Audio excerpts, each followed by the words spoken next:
Today, I'm going to be watching the toxic life of a full-time streamer live. And every time they do something toxic, chat was being toxic towards Toast, and a 12-year-old little army of toxic losers literally stop spamming. You ruin the chat, bro. Put your account on private pussy because it's about to get toxic. Live streaming has always had a culture of toxicity, whether it's coming from the streamer. Suck my you ugly ass bitch. Shut the fuck up, bitch. You're so stupid. Fuck you, dude. Or the audience. Die!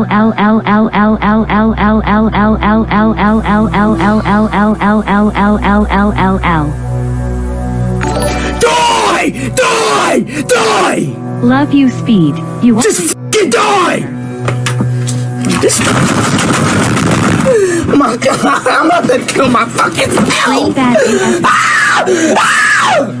My goodness, bruh!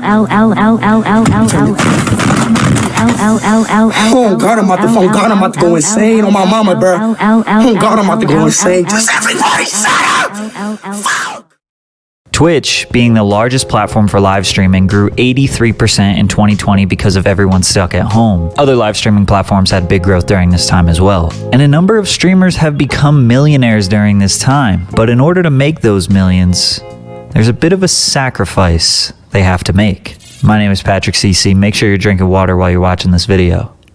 In 2021, Aiden Ross and IShowSpeed became two of the biggest streamers on the internet. By the way, Speed streams on YouTube. Both streamers have somewhat similar styles, being an average guy streaming and chatting to their audience in their bedroom, while occasionally playing video games or reacting to other content. Also, a big part of Aiden, Speed, and many other streamers' content is reading TTS messages. TTS stands for text-to-speech, and it's when viewers can pay a certain amount of money and a robot voice will read their message they type to the streamer and to the audience. So what's all the hype about? Well, things can get out of control pretty quickly.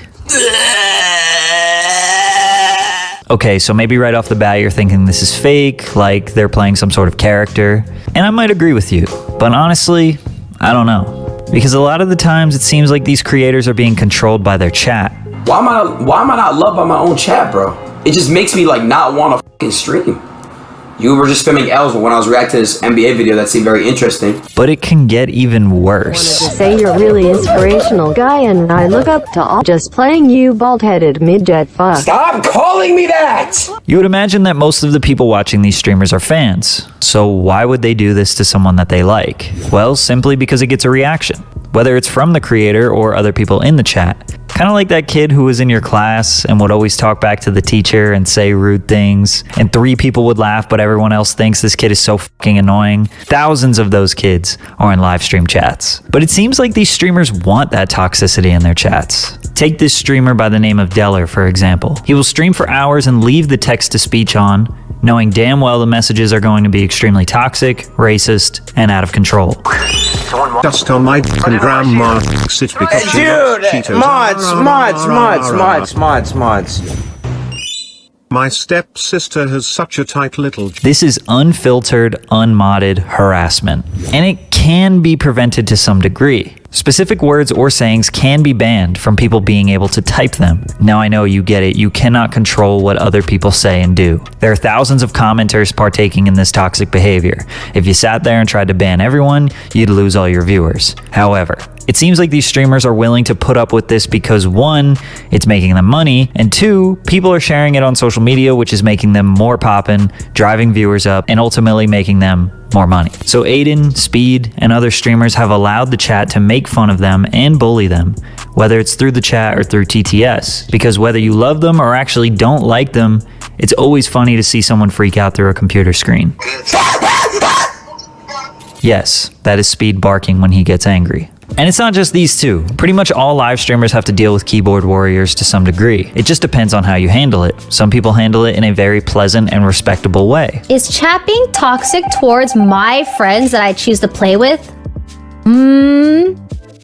Over a video game? But the fact is, guys, me and my friends are playing, so I just ask that you guys respect how we want to play. Now, when you handle it in the nice way, That's not fun to watch. I mean, come on, nobody wants to be taught a lesson. It's like I'm listening to my friend's mom discipline me, and I don't want to hear that shit. But when you get angry and start screaming, yeah, that's the good stuff. I don't care, man! I don't care! I don't care, dude! You ruined my life! Consistently raging is obviously going to encourage people to push the streamer's limits and try to get them to freak out. Anyone can notice that. So it seems like many streamers allow this to happen because it makes their community happy. Yeah, their suffering makes other people happy. Now remember, for the most part, chat will copy the behavior of the streamer. Who is that? These nuts in your mouth. Hey, shut the f up! Shut your ass up! So if Speed does this to other people, the chat will inevitably do it back to him. The only problem is, he might not be in the mood for that. Don't be saying shit! Don't be saying shit! Don't be saying shit! It's kind of like Speed and many other streamers are okay with toxicity as long as it's when they decide. Every single one of you, the one that people that tweet at me and say Ratio and Soft and Eldon and all this shit, I pray that you guys experience what I experienced, bro. But when the chat tries to control what the streamer does, that's when they freak out. I guess the only real way to combat this is to just set the precedent that you aren't taking any shit from the chat. Like from day one, you have to be kind of like the dictator. I'm doing what I want, and if you don't like it, then leave. But that doesn't make for a strong community. Communities are about sharing and working together and collaboration. So when you build a toxic community and they want you to bully someone on the internet today, but you don't want to, now you're the one that's gonna get bullied because they need to let off some steam. Then again, you could argue that these freakouts aren't even real. Maybe some streamers actually don't care. They just have rage moments because the viewers like it. And the chat thinks they have the control, but it's really the streamer who's giving them what they want, making the streamer in control the whole time, which would be even more of a 600 IQ growth strategy. Also, let me make this clear because it isn't obvious. There's a difference between viewers and chat. As a streamer myself, I know that about 70 to 80% of the people watching are not typing in the chat. The overwhelming majority of the people who watch streamers don't participate in chat. I'd be willing to bet that most viewers also get really mad when their favorite streamer is being controlled or freaking out at the keyboard warriors. That's like if you're watching a movie and one guy won't stop talking, so the manager comes in and stops the whole movie just to deal with that one person. Alright, it's a little different, but you get what I'm saying there. Because the streamer doesn't know how the viewers are feeling. They can only gauge it based on what they read in the comments. So if they see a wall of L's, that's only 15% of the people. Maybe the rest of the people actually like what they're doing. But these things start to weigh heavily on a streamer. Aiden is a great example of a person who openly welcomed the toxicity from the chat because of the financial gain and popularity it brought him. I think he actually liked being the butt of the joke while he was rising to the star he is now. When he was hanging out with rappers, he allowed them to kind of pick on him, and in a charismatic way, he shrugged it off. But when he did this live stream with Blueface, it went a little too far.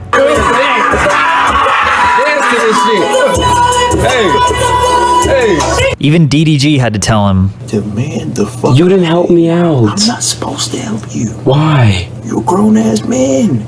You wasn't even you was not existing in your stream. You gotta stand up for yourself. He can't be there with you all the time. That's what I'm saying, bro. You gotta be a man, like. But that stream went mega viral. It was on every rap media outlet, all over TikTok and YouTube. It arguably got him to Rolling Loud and in various Lyrical Lemonade music videos. I mean, just a little bit of bullying ultimately allowed him to shine brighter than ever. But again, this takes a toll on you. Now we see a more real side of him. There's only so much you can deal with before you need to take a break. Doesn't matter how much money you're making. He's talked about quitting streaming multiple times, and I'm not sure if this is clickbait or not. And it seems like every other week people push IShowSpeed to his limits, which end up with him crying on stream or crying in a video, shaking out of pure frustration and anger over the way his chat treats him. Unfortunately for Speed, this won't stop happening unless he stops encouraging that behavior and also partaking in that behavior. I mean, at some point you gotta say enough is enough. Almost all streamers do have that breaking point, the point where they cannot allow this negativity or toxicity to control them anymore. Most of the time their viewership drops when they either take a break or make it obvious they won't be dealing with it anymore. It's not like they fall off or lose all their viewers. They still have a huge fan base. That strong core fan base has already been built, and the monetary benefits from that is still fruitful, which makes it seem like encouraging toxic behavior, allowing yourself to get bullied, freaking out and raging often, and getting pushed to your limits while your sanity is almost completely lost is the ultimate live streamer marketing strategy. Then when you wheel it back, mature a bit I guess, and make it very obvious that you aren't allowing the chat to be toxic anymore, all of these keyboard demons go away because they can't control you anymore. And you end up with a very stable, consistent, positive community that wants to see you happy and successful. A large enough community to live off of and have a stable live streaming career. Either that or live streaming will just actually make you go insane. You let me know what you think.